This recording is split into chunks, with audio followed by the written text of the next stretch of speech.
sampun nika ning runtuh sabdanida yang Siwa Pasupati prikalaning ida yang Resi Markandeya memirangan tuhu hadi kebalabaran ledang minyanida yang Resi Markandeya risampun mempikole sabdan ida yang Bathara Siwa Suci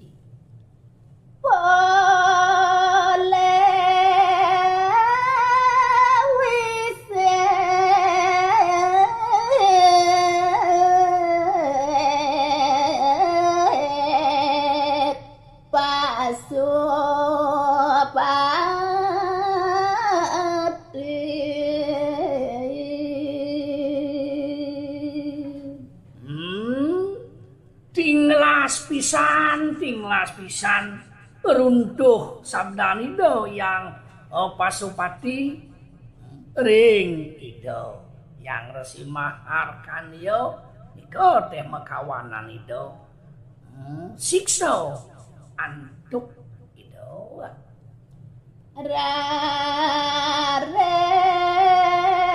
ida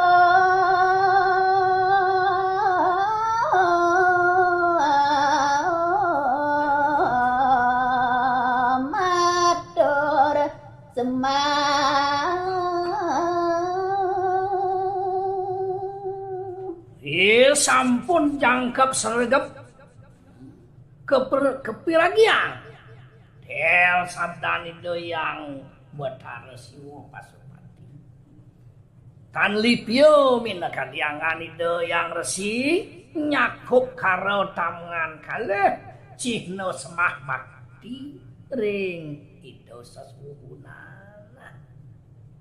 melejat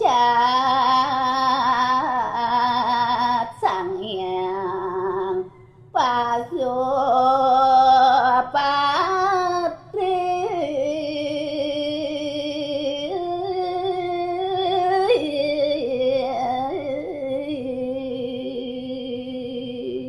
ngelantur aris umi bering ambarane melecat ida yang Pasupati si linggih idone ring Siwa Loka rares ida mabawasan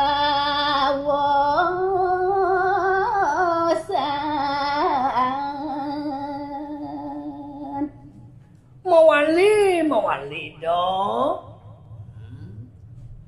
membahas ring sisian idone maren sisian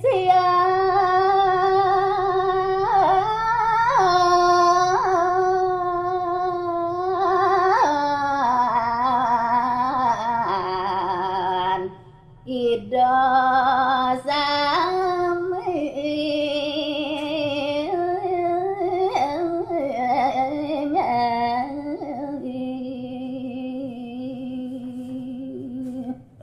sampun akweh mapupul sisian idone ring pasraman irika nglantur aris ida yang Resi Markandeya ngeruntuhang wacana ring sisian ida maka sami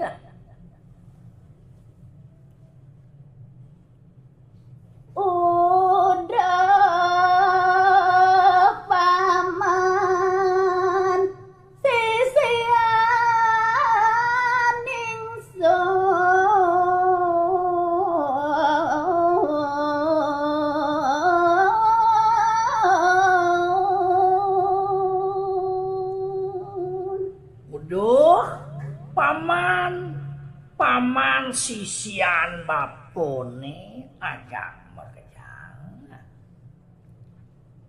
bapa buwi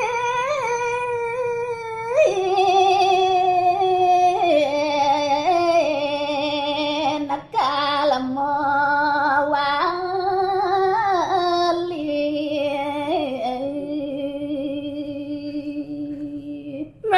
Nah kene paman, sisian bapo wajak makejang, apo makarano bapo, nauhin paman.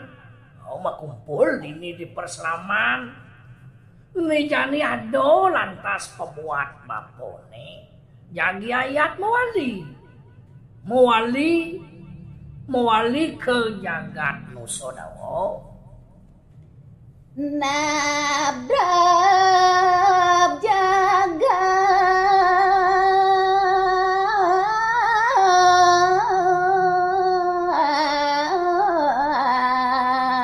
nusodawo.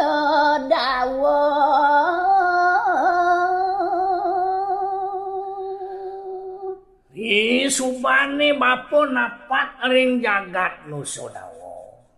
Mewali bapo lakar nabdam jagati ngelanturang ya sokirtin bapone itu di jagat nusodawo cening. Ado kepaman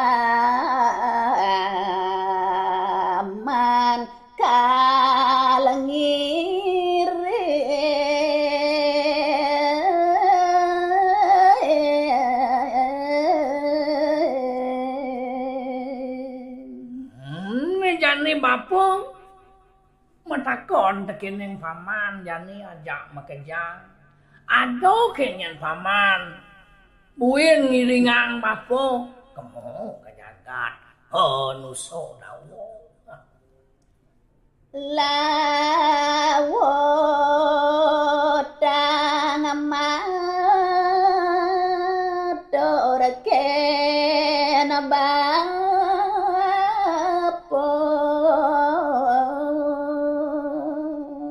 Jani paman matur ring angan bapone kana paman